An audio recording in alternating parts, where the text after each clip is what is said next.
ஒருவன் நற்செயல் புரிவதன் மூலம் துக்கத்தை பிராப்தமாக பெற்று மற்றொருவன் துஷ்ட காரியத்தால் சுகத்தை அடைந்தால் மனதில் நற்காரியம் புரிவதாலும் தர்ம வழியில் நடப்பதாலும் பலனில்லையே என்னும் சந்தேகமானது வியாபித்துவிடும் அல்லவா?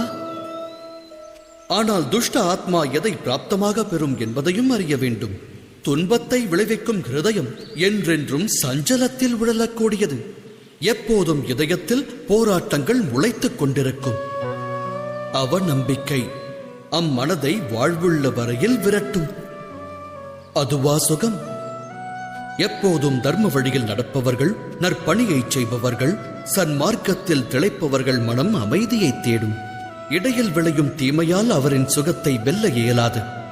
இவ்வுலகத்தில் மரியாதை, உள்ளத்தில் சந்தோஷம் என்றும் நிலைக்கும்.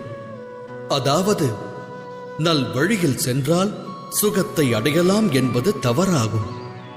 நல் வழியில் செல்வதே சுகமான காரியம். தவறான வழி ஒருவருக்கு வேதனையை அள்ளித்தருவதோடு மட்டுமல்ல, அதர்மம் அக்கணமே துக்கத்தை உற்பத்தி செய்யும். தர்மத்தால் சுகம் விளைவதில்லை, தர்மமே அற்புத சுகமாகும்.